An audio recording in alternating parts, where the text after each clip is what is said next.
Estás viendo Infinito. Abre tu mente.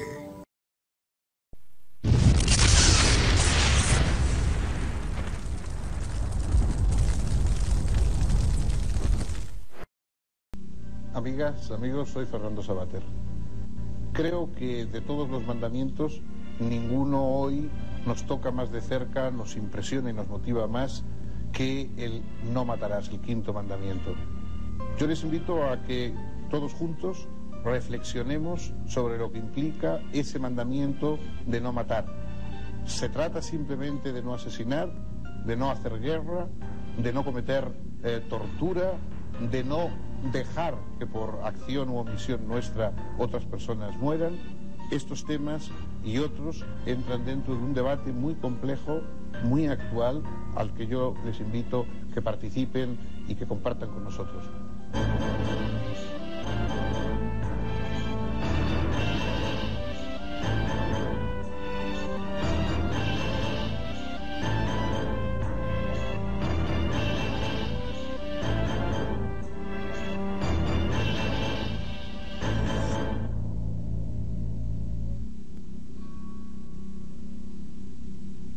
Nuevo Testamento.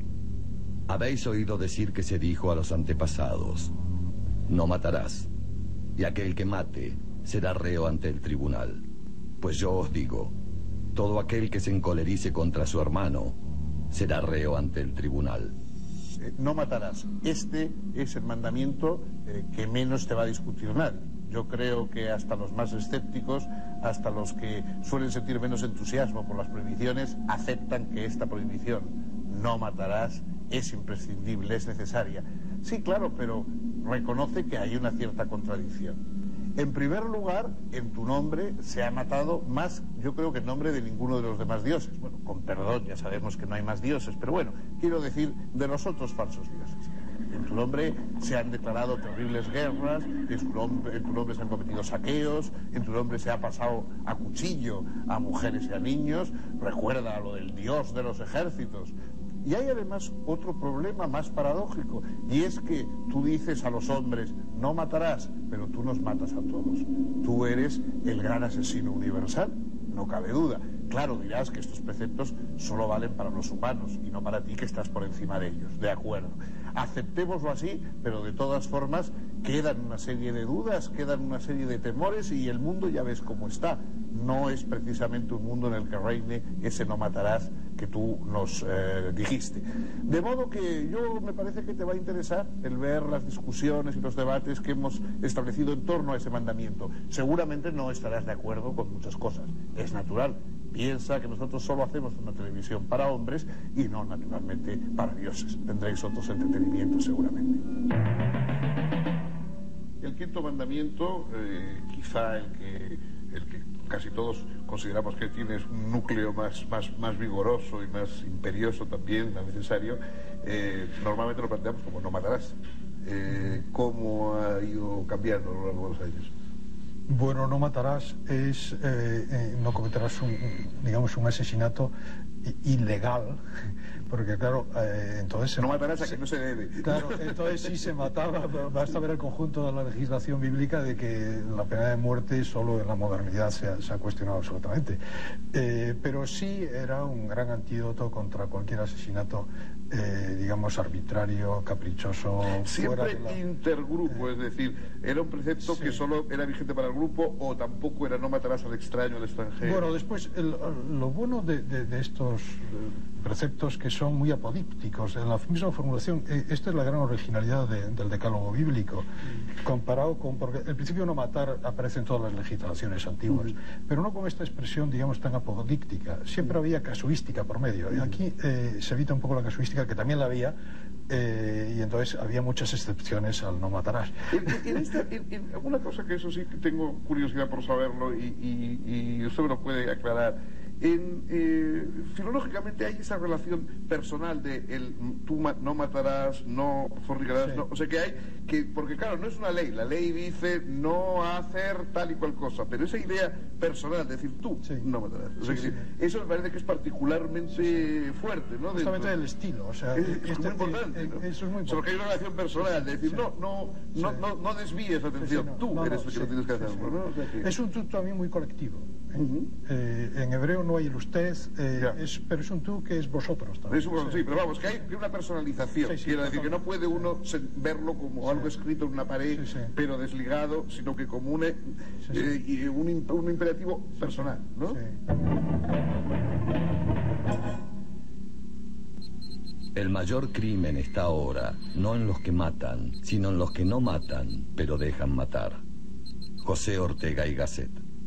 El precepto dice solamente no matarás, y parece una orden o una norma absolutamente aceptable. Sin embargo, dentro de la propia Biblia existen numerosos reos que son o que merecen la muerte según otros capítulos del libro. Hay muerte para los sodomitas, hay muerte para los adúlteros, hay una serie de delitos que son castigados con la muerte, y hay muerte para los enemigos del pueblo elegido. E incluso en la vida histórica pues hemos visto que todos los ejércitos llevan su capellán castrense que bendice a las tropas. Los condenados a muerte son acompañados por un sacerdote que les lleva hasta el patíbulo. En fin, quiero decir que realmente ese no matarás, que nos parece tan sublime, ha sido desmentido no solo, por supuesto, por los laicos, sino también por los propios eclesiásticos. La traducción exacta de lo tirzaj no es no matarás, sino no asesinarás. Es la traducción exacta. Matar significa, en hebreo se traduce leamit, y asesinar lirtzoach, que es el verbo que utilizan los 10 mandamientos. Obviamente que el matar no está prohibido en la Biblia en una forma total, porque uno puede defenderse cuando lo atacan. Ante un ataque fatal, uno puede reaccionar con anterioridad y matar a su opositor, su enemigo, antes de que lo maten a él. También la Biblia contempla la pena de muerte en algunos casos. Por ejemplo, el que mata. Cuando se cumplen con los requisitos que hablábamos anteriormente, si se lo enjuicia y se le puede ejecutar, se lo debe ejecutar. Entonces matar no se puede prohibir en forma abarcativa, sino lo que está prohibido es el asesinato.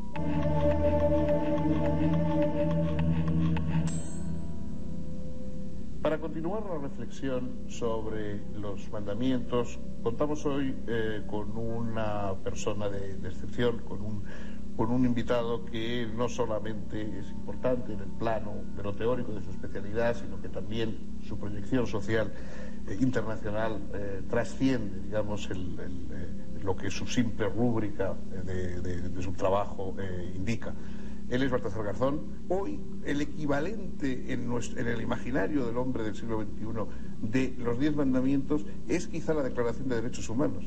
Es decir, que cuando nosotros pensamos en la Declaración de Derechos Humanos, de alguna manera pensamos como en esa especie de tablas de la ley, digamos, que para otros significaron los mandamientos, ¿no? Sí, de hecho, yo creo que es así sin lugar a dudas, aunque obviamente la Declaración Universal de Derechos Humanos es un contenido ya más amplio, más social, incluso político, pero también tienen un componente ciertamente político los 10 mandamientos, y tradicionalmente así ha sido y así se ha aplicado, unas veces para bien y otras veces para mal, porque ahí, en cuanto a los 10 mandamientos, hay que analizar el uso alternativo que se ha hecho de ellos. Que se establecen como un mínimo común denominador. Exactamente. ¿No? Es decir, que es lo que ocurre también con los derechos humanos. Es decir, que bueno, ¿qué se deben los seres humanos unos a otros? ¿No? Este es un poco el mínimo común denominador digamos que es esa categoría esencial, básica, a partir de la cual se construye o debe de construirse lo que es la convivencia humana.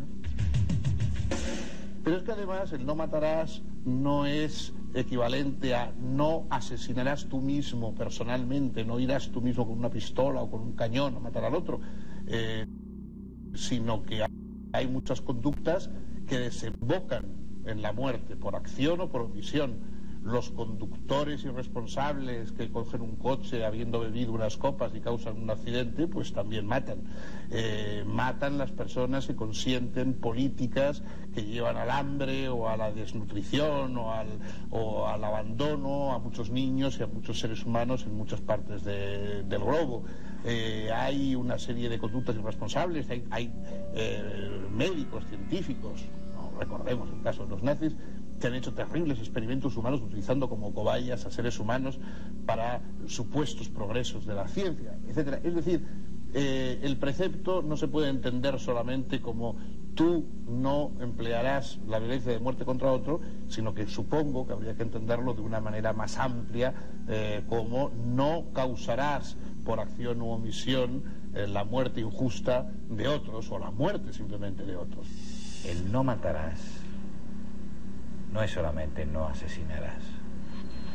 El no matarás supone fundamentalmente no tomar venganza. Primera cuestión. Supone no puedes disponer de la vida del otro, mientras tampoco puedes disponer de tu propia vida. Por lo tanto, para el cristianismo ese es el sentido, y un sentido muy amplio que tiene, el sentido de no matar. ¿Alguna vez tuvo deseo de matar a alguien? Bueno, he tenido mucha ira, pero no justifico la violencia en ninguna de sus formas. Todo el mundo tiene alguna ganas de matar a alguien, pero no algo que se me haya quedado así como una idea fija, ¿sabes?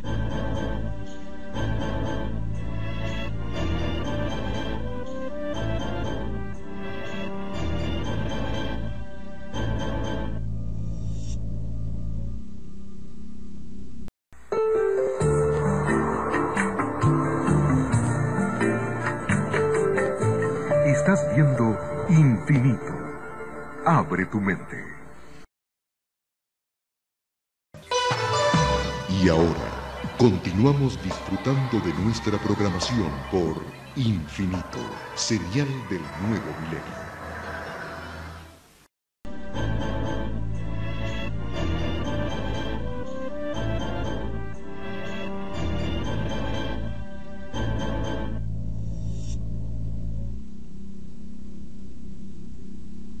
Realmente el precepto no matarás se aplica fundamentalmente a los del propio grupo, a los de la propia tribu, a los congéneres. Es decir, ningún grupo humano admite el asesinato interior dentro del grupo, ni siquiera una banda de gángsters admite que dentro del propio grupo a los del propio bando se les asesine.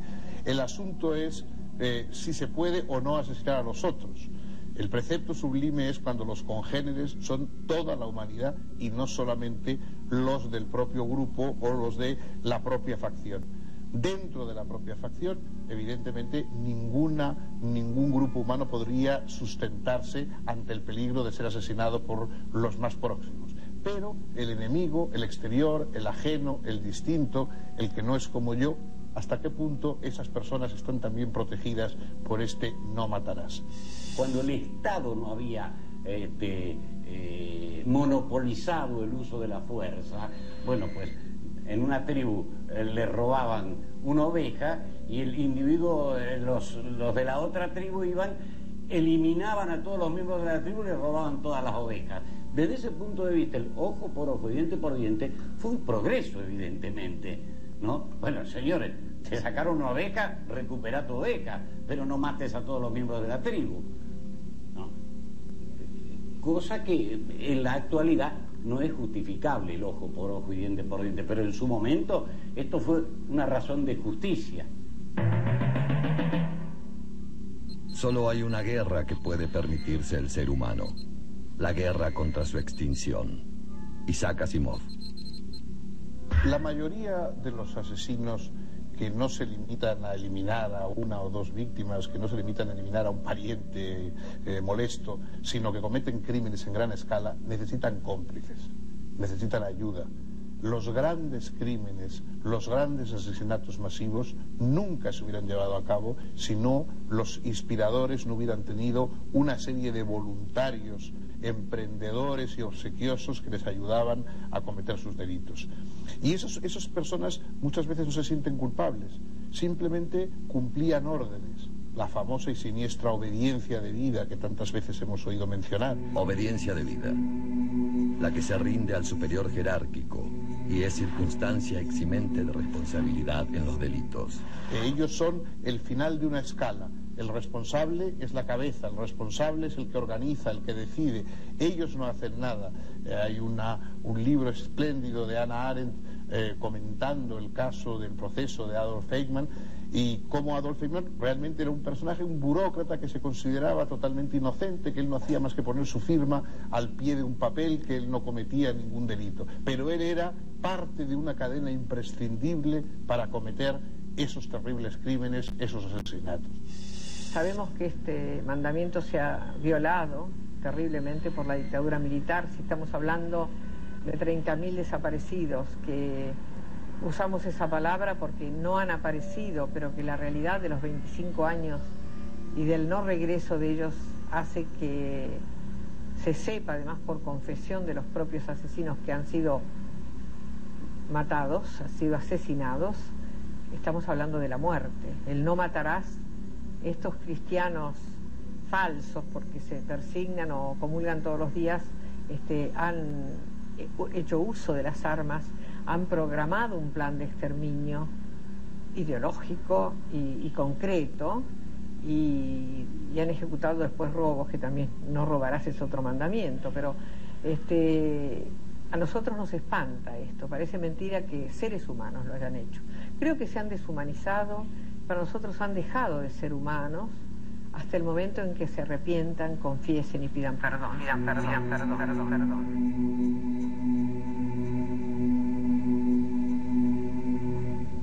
La verdad terrible es que nunca faltan razones para quien desea matar o asesinar a otro. Desde las justificaciones que busca Raskolnikov para asesinar a la vieja usurera en la novela célebre de Dostoyevsky, razones de que se elimina a un ser superfluo, dañino, a un individuo indeseable, hasta las grandes justificaciones heroicas, la salvación de la patria, la revolución, el triunfo del proletariado. En cualquier caso, nunca han faltado argumentos, nunca han faltado razones para justificar las muertes y los crímenes. Y frente a eso se alza esta súplica, esta exigencia de nunca más. No tanto nunca más se cometerán crímenes y violencias, quizá eso sea mucho pedir.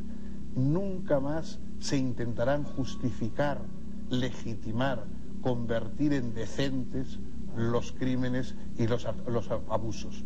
Nunca más se incurrirá en la legitimación del crimen.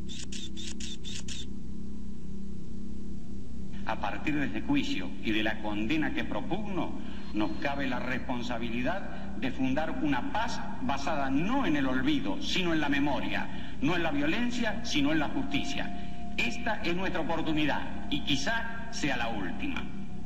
Señores jueces, quiero renunciar expresamente a toda pretensión de originalidad para cerrar esta requisitoria. Quiero utilizar una frase que no me pertenece, porque pertenece ya a todo el pueblo argentino. Señores jueces, nunca más. Silencio en la sala. Silencio. Se dispone personal policial que desaloje la sala. Desaloje la sala, personal policial. Se dispone con... El hombre mata desde que hay memoria y antes de que haya memoria.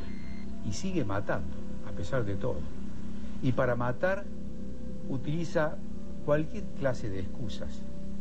E incluso las busca las excusas dentro de las mismas leyes que debería obedecer, distorsionándolas.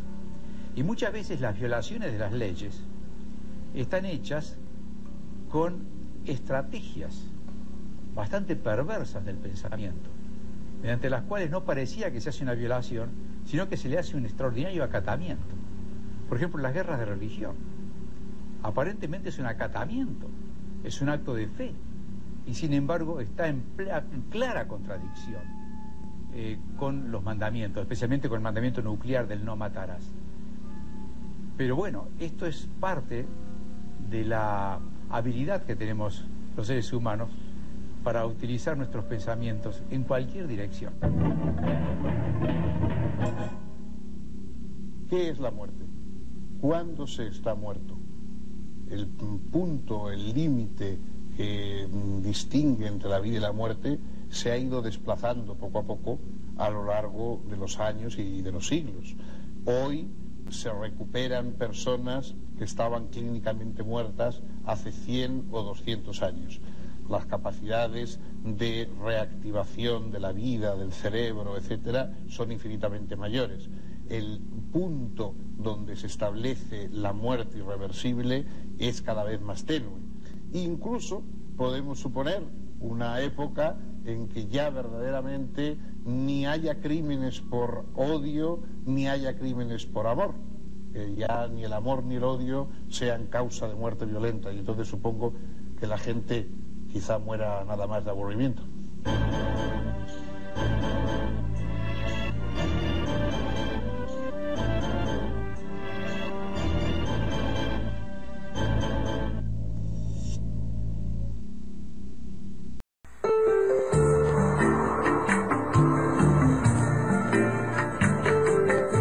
Estás viendo Infinito. Abre tu mente. Y ahora, continuamos disfrutando de nuestra programación por Infinito, serial del nuevo milenio.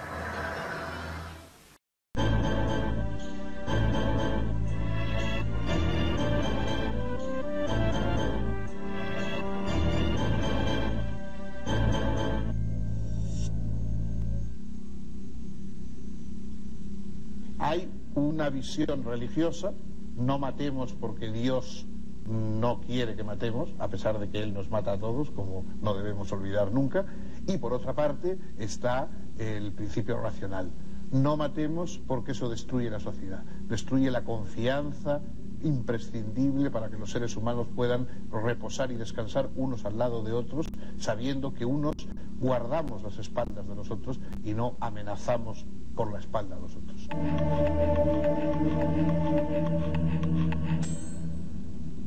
Pena de muerte. Castigo impuesto por autoridad legítima al que ha cometido un delito o falta.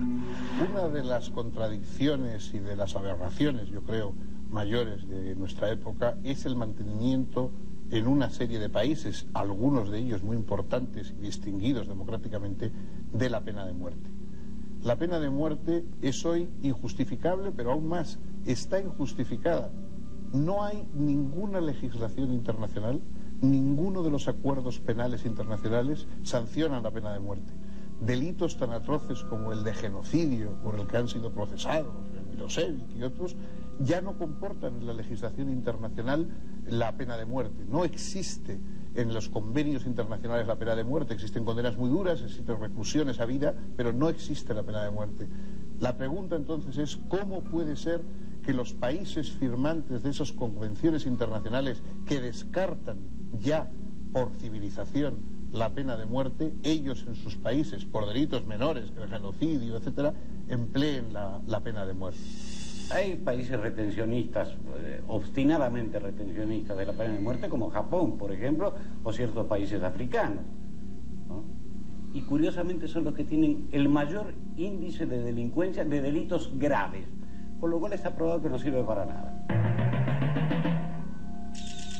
Hay una cosa que a mí me llama la atención y que, claro, de la cual sabes muchísimo más que yo, que es que en algunos países firmantes de acuerdos internacionales, legales, etcétera, se siga manteniendo la pena de muerte cuando ya en la legislación internacional no existe la pena de muerte ni para los mayores delitos. Es decir, ni Milosevic o el criminal al que se le acuse de mayores barbaridades corre el peligro de ser condenado a muerte por un tribunal internacional. El caso más paradigmático, uno de ellos puede ser el de Estados Unidos, ¿no? Que en bastantes estados todavía tiene la pena de muerte como una de las penas a aplicar, aunque bien es cierto que en cuanto a la ratificación y firmas de tratados, últimamente Estados Unidos ha dado la nota de retirar, un caso insólito y yo creo que casi único en la historia de las relaciones internacionales, su firma del Tratado de Roma de la Corte Penal Internacional.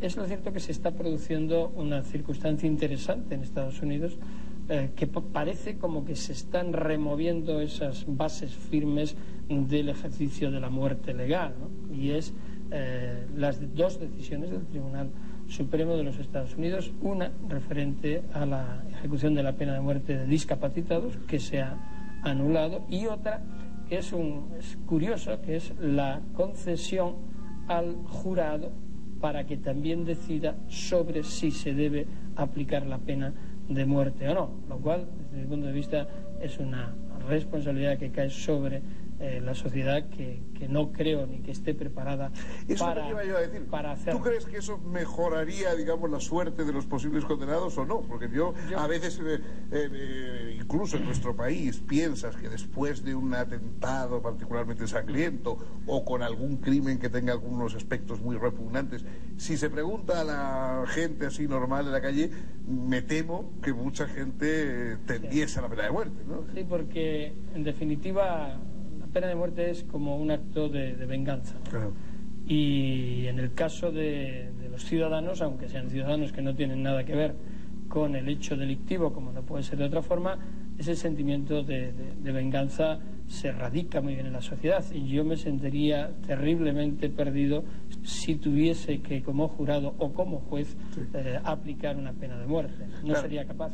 Porque, bueno, todos sabemos que hoy se aplica en algunos sitios la pena de muerte por cosas que ni siquiera son delito en otros lugares. Es decir, por ejemplo, quizás el ejemplo más paradigmático de esto es lo que está sucediendo en algunos países de África, como Nigeria o como otros de Extremo Oriente, aplicando la Sharia, la ley fundamental del Islam, ¿no? Donde, pues evidentemente, por delitos de adulterio que ya no existen como tales en Occidente u otros similares, se están aplicando penas de lapidación. Históricamente se ha demostrado que la pena de muerte, la privación legal de la vida, no ha sido un sistema adecuado para combatir el delito, para combatir la discrepancia, para rebatir aquellos planteamientos ideológicos que se han tenido en aquellos que son diferentes. Porque además, al final, recurrentemente vuelve. Es que además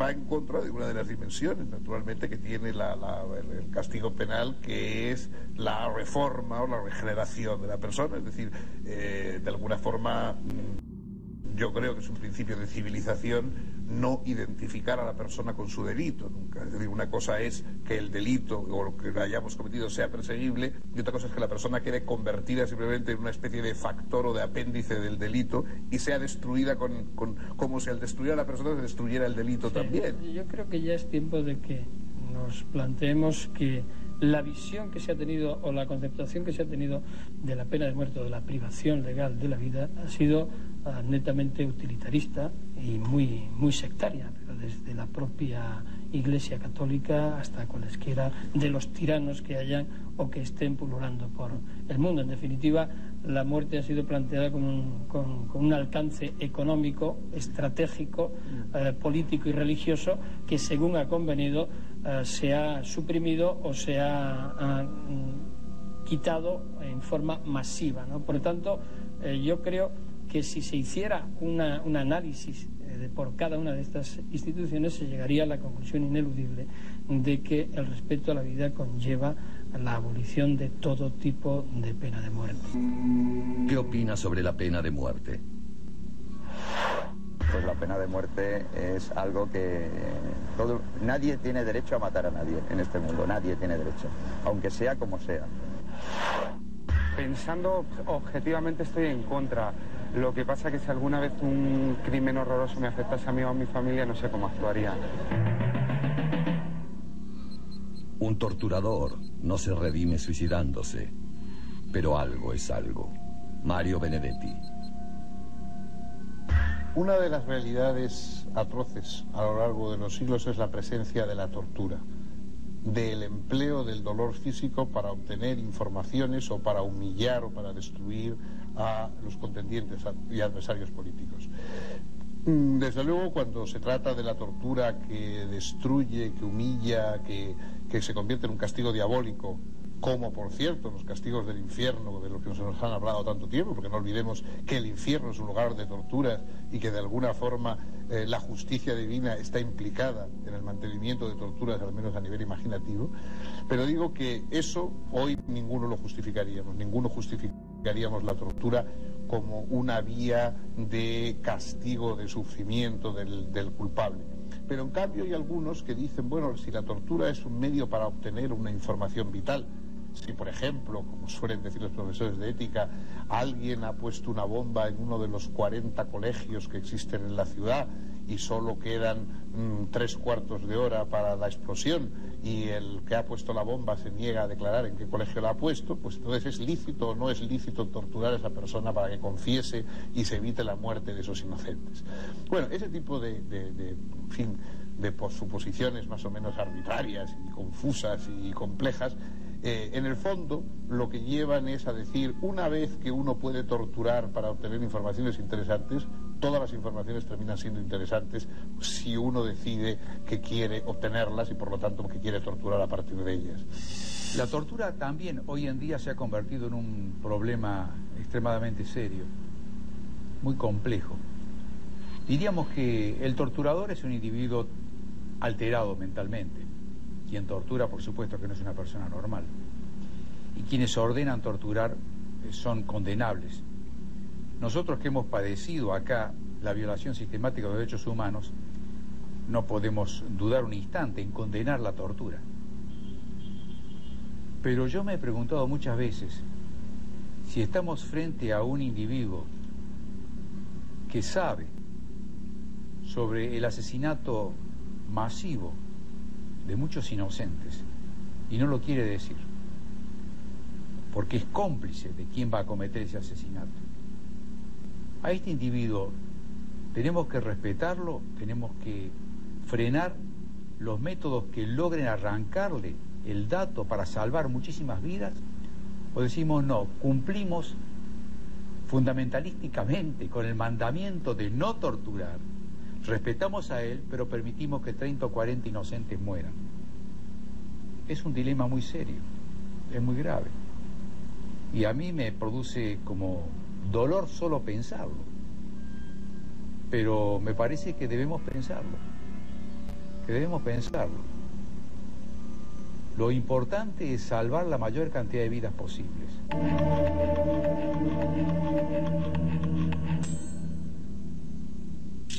Hay en nuestra época, entre los otros aspectos que tiene este impacto social, este precepto de no matar, hay una forma, digamos, de crimen indiscriminado, ejemplar, propagandístico, que es el terrorismo, que ha adquirido, yo creo, pues en la sociedad actual una importancia cada vez mayor. Es decir, la idea de, quizá por los propios medios de comunicación, etc. Este crimen que lo que busca de alguna manera es un impacto de alarma y de espanto en la sociedad para someterla a algún tipo de transformación coactiva política. Naturalmente hemos trabajado mucho en los temas de terrorismo, sobre todo en crear, digamos, el delito, circunstancializarlo, es decir, que el que no sea simplemente porque hace probablemente Mateo Morral o los terroristas tradicionales de finales del 19 y comienzo del 20 eran personas individuales que con un puñal o con un ramo de flores que escondía una bomba pues cometían su delito sin más. Hoy las cosas no son así, o sea, hoy el ejecutante es la última línea de un proceso mucho más complejo y digamos, el terrorismo es una estructura, no un simple acto, ¿no? Pero además se produce en torno al terrorismo una cosa también importante y desde mi punto de vista bastante preocupante, y es las formas de muerte distintas a las formas de muerte física. Es decir, hay mucha connivencia, hay mucha pasividad, hay incluso planteamientos que apoyan este tipo de soluciones violentas contra los bienes más elementales y que de alguna forma también infringen en el sentido ético, al menos, no sé si al tanto jurídico, se habla de una muerte civil, ¿no? Se habla de una muerte quinto civil. mandamiento. Claro, se habla de una muerte civil, que personas, por ejemplo, como efectivamente ocurre en el País Vasco, pues no puedan ejercer sus derechos civiles, no puedan llevar una vida normal, no pueden llevar a su hijo al colegio, todo eso es un nivel tal de es coacción, privarle a uno de la vida también, ¿no? Es un nivel tal de coacción que implica suprimir la vida como un complejo de bienes y derechos que le dan sentido, porque si no lo tienen, pues es como si que no es un fenómeno biológico simplemente, sino que tiene otra dimensión. Pues vamos a hacer un pequeño alto y dentro de un momento continuamos con estos asuntos tan importantes y tan interesantes.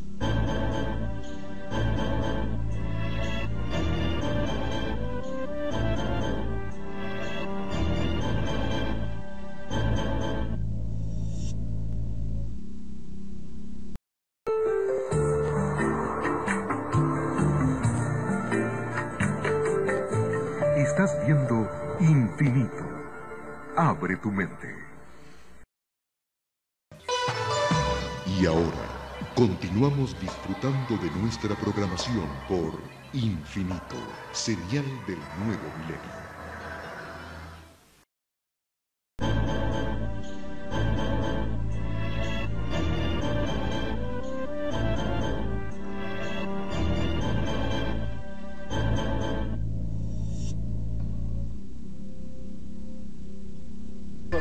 Expulsión espontánea o provocada del feto antes de que sea viable. Es inevitable, cuando se habla del precepto de no matar, intervenir o hablar del tema del aborto. Obviamente, el precepto de no matar se refiere a no matar personas, a no matar seres humanos. Entonces, la cuestión es si un feto es una persona o un ser humano, cuando un conjunto de células cuyo desarrollo puede llegar a ser un ser humano se convierte realmente en un ser humano. A las 2 semanas, a las 3 semanas, cuando puede pasarse ya de vivir independientemente de la madre, es evidente que en cierto sentido un conjunto de células que puede llegar a ser un ser humano no es un ser humano, lo mismo que una castaña no es un castaño, aunque puede llegar a ser. Yo creo que ninguna mujer, nadie aborta por gusto ni por capricho. Obviamente es un problema no solo legal, sino que es un problema moral que hay que plantearse. Hay visiones diferentes dentro del campo de las visiones religiosas, luego existen las visiones laicas o no religiosas, pero dentro del campo de las visiones religiosas tenemos visiones contrapuestas entre el punto de vista católico y el punto de vista judío. La Iglesia tiene una condenación especial para la muerte por aborto, que es la excomunión, ¿no? Una excomunión late sentencia, es la excomunión ipso facto. La persona que realiza el aborto, los que le ayudan y todo eso, es una de las formas de matar más grave que considera la Iglesia. El sentido es este.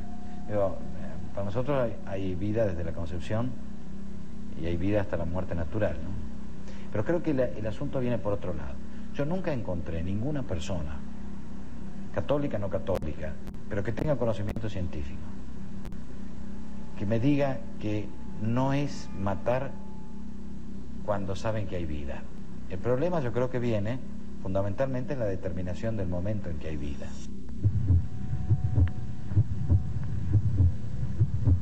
El aborto, en su concepto general, está prohibido dentro del judaísmo porque es una forma de asesinato.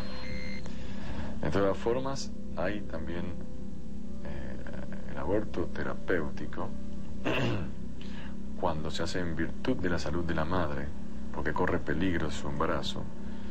No solamente no está prohibido, sino es una obligación practicar el aborto en ese caso. Consideramos que la vida de la madre se antepone a la vida del feto, porque todavía el feto no se considera un ser vivo total, sí se considera un ser vivo relativo. ¿Considera que el aborto es una forma de matar? Cada persona debería de elegir lo que quiere hacer. Yo, por ejemplo, yo no estaría de acuerdo, pero dejaría vía libre. El aborto es algo muy subjetivo y prefiero no hablar del tema. Lo veo algo como muy íntimo y muy polémico, según las circunstancias, la persona, el momento y muchas cosas, ¿no? Suicidio, acción de quitarse voluntariamente la vida. ¿Y el tema del suicidio? ¿Qué relación tiene con el no matarás? Porque parece normalmente que cuando se habla de no matar es no matar al otro, no matar a quien no quiere ser muerto. Pero ¿y el suicida? El que se mata a sí mismo. Ahí existe una complicidad entre el delincuente y la víctima. Es decir, son la misma persona. Podríamos decir que el único crimen realmente perfecto, el único crimen en el cual el asesino nunca puede ser castigado, es el del suicida que logra su propósito. Escapa definitivamente a la justicia, al menos a la justicia terrena. Claro, si consideramos que la vida humana está en manos de Dios, es una propiedad divina, que solo somos usufructuarios o que estamos, digamos, vivimos de alquiler por la divinidad, pues entonces no tenemos derecho a quitarnos la vida. Pero si pensamos que la vida es un bien que nosotros tenemos que valorar, que la vida es un experimento que nosotros tenemos que apreciar en su valor, si es alto, si es bajo o si ha dejado de interesarnos. En ese sentido, lógicamente, el suicida lo único que hace es renunciar a algo que ha sido un bien, pero ya ha dejado de serlo. Quizá uno puede suicidarse incluso por amor a la vida. Uno ha amado tanto la vida y las cosas buenas de la vida que no se aviene, que no se resigna a aceptarla cuando carece de esas cosas que la hacían apreciable. Hay grandes maestros de moral y de la más elevada, Séneca, por ejemplo, etcétera, que han defendido la licitud del suicidio. Otros han considerado que el suicidio es una agresión a los derechos de la divinidad o incluso es un delito. En algunas legislaciones está paradójicamente ese delito del suicidio que, insisto, si se lleva a cabo nunca puede ser castigado. En el acto suicida, en muchísimos casos, siempre hay una idea de que con eso yo voy a lograr la atención de las personas. Yo voy a redimir de algún modo mi vida y el amor que no conseguí en vida lo voy a conseguir en muerte. Voy a ser amado por mi suicidio.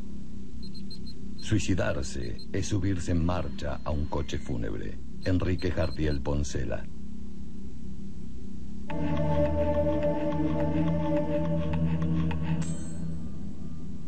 Eutanasia. Muerte sin sufrimiento físico y en sentido restricto, la que así se provoca voluntariamente. Una de las cuestiones más debatidas actualmente, en que, como saben ustedes, está muy de moda, muy de actualidad, la reflexión sobre cuestiones de ética médica, es el tema de la eutanasia. Es decir, cuando llega el momento en que un paciente tiene derecho a pedir que sus sufrimientos acaben. Es un tema difícil y como en este caso, como en el caso del aborto, yo creo que es importante recordar que una cosa es que haya una respuesta legal a los problemas, es decir, que legalmente se acepte tales o cuales comportamientos, y otra cosa es que se resuelva todos los problemas morales. Las cosas pueden estar legalmente definidas y moralmente seguir siendo un problema y una cuestión para el debate. No hay que intentar resolver los problemas morales simplemente con una disposición, con un decreto legal. Las cosas son más complejas y yo creo que es un tema que admite y que exige, diría yo, un debate profundo. En la eutanasia yo creo que tiene que privar, para que no sea considerado asesinato, la voluntad del enfermo. Anteponiéndose la voluntad del enfermo que desea morir, yo creo que queda en el terreno del enigma. No del asesinato, sino del enigma, de la pregunta. No lo consideraría asesinato. Me seguiría preguntando.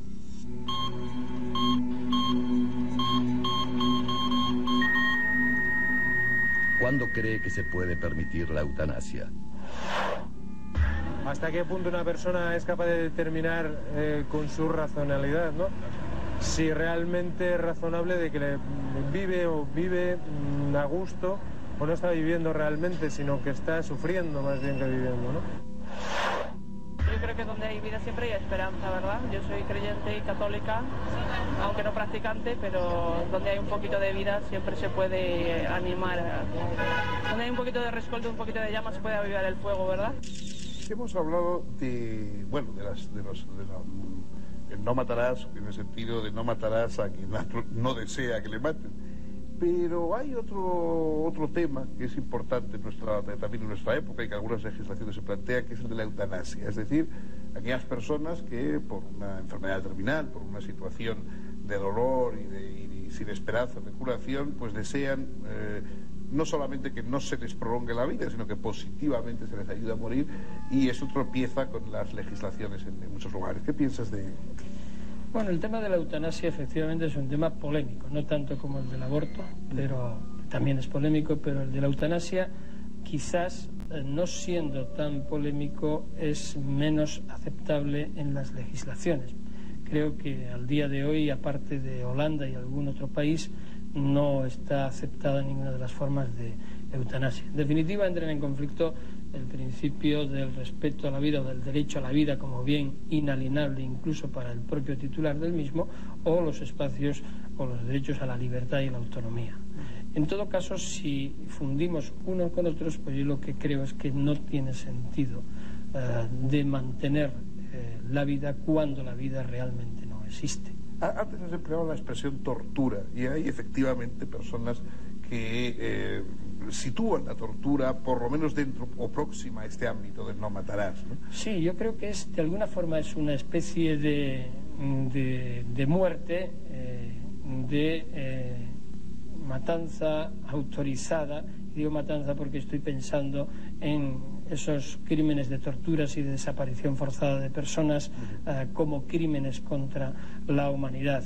En definitiva, la tortura o el trato degradante es llevar a la persona humana hasta el límite mínimo que roce la muerte. Es que probablemente la muerte es, digamos, tiene etapas. O sea, decir, porque claro, hay un momento efectivamente en que cesa la muerte biológica, pero cuando le han privado a uno de la dignidad, de los parientes, de los asesores jurídicos, sí, de su propio nombre como persona, etcétera, ha ido muriendo ya poco a poco. Entonces, no digamos si se la ha privado como en el caso de Ortega Lara, además del alimento. Hasta el punto de que la mayoría de los casos de personas torturadas, y a los que yo he tenido ocasión de recibir y de recibirles declaración en los procesos de investigación de crímenes contra la humanidad, en algún momento de su cautiverio o prácticamente día a día deseaban la muerte. Y si una muerte a plazos, y si aguantaban en la vida era por la gana de vivir, pero de hecho la muerte por parte del victimario se había producido porque claro, ya prescindía como persona de él. Es decir, la degradación que la tortura supone de la persona humana y de la dignidad humana es tal que sin lugar a dudas es equivalente a la muerte. Sí, es muy impresionante también el caso de tantas personas destacadas que han pasado por campos de concentración, por ejemplo en la época nazi o soviética, que han sido liberadas y que años después se han suicidado. Es decir, porque yo creo, vamos, no sé si es una interpretación, pero yo creo que es como que llegan a la conclusión de que de hecho ya han muerto ahí, es decir, que verdaderamente no han logrado sobrevivir al campo porque lo que era su vida quedó allí, y entonces realmente hay un momento en que la vida, el resto se le hace insoportable. Yo creo que es un lastre que la mayoría, la práctica totalidad de las víctimas llevarán y os llevan consigo durante toda su vida. Por una parte, el ansia y la gana de vivir y por haber salido de esa situación, pero por otra parte ese lado oscuro que solamente revivir esas vivencias supone una especie de muerte paulatina. Yo agradezco muchísimo al juez Baltasar Garzón que nos haya acompañado y que nos haya, yo creo, iluminado tanto sobre estas cuestiones en relación con el quinto mandamiento y también globalmente con lo demás, y no me resisto además de despedirle y agradecerle su colaboración, desearle que continúe con su labor que a muchos nos parece muy importante. Muchas gracias. El quinto mandamiento, no matarás, es un mandamiento de extremos porque cubre las puntas, los cabos de la vida. Por una parte, ¿dónde empieza la muerte? Del otro extremo, ¿cuándo empieza la vida? El no matarás, como la propia muerte, que pesa y que está presente permanentemente a lo largo de toda nuestra vida, el precepto de no matarás también acompaña permanentemente nuestra vida. nos hace preguntarnos por nuestro origen, nos hace preguntarnos por nuestro fin, nos hace preguntarnos por nuestra relación social con los otros seres humanos, por nuestras propias obligaciones respecto a nosotros mismos, a nuestra propia existencia, al propio mantenimiento de nuestra vida. Es uno de esos mandamientos, quizá por eso es el más nuclear o el más esencial, es un mandamiento que pone en cuestión permanentemente lo esencial de nuestra propia condición humana.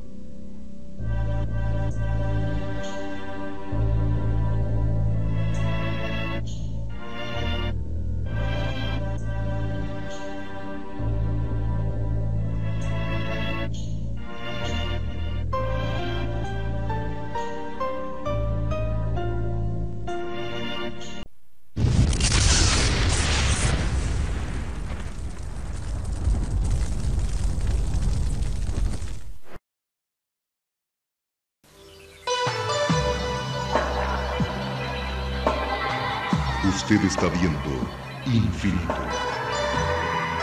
Infinito, señal del nuevo milenio.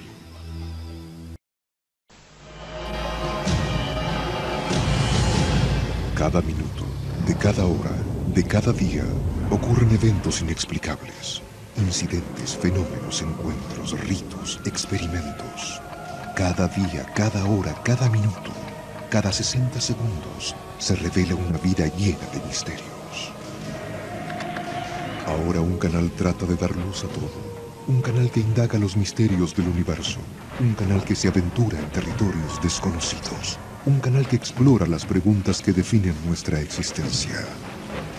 ¿Estamos solos en el universo? ¿Existe la vida después de la muerte? ¿Quién construyó las pirámides? ¿Se puede predecir el futuro? ¿Podemos mover objetos con nuestra mente? ¿Existe el infierno? ¿Se acabará el mundo en el año 2000? ¿Es la historia una gran mentira? Para cada pregunta hay una respuesta, pero ¿hasta dónde estamos dispuestos a llegar para encontrar la verdad? Desde Machu Picchu al Chupacabra, desde los aztecas al Zodíaco, desde los extraterrestres a los ángeles. Esto es Infinito, un viaje hacia lo desconocido, una exploración de lo inexplicable. Ningún lugar es muy remoto, ninguna pregunta muy extraña, ningún misterio está fuera de nuestros límites. Escuche lo inesperado, descubra lo oculto, experimente lo desconocido. Infinito, señal del nuevo milenio.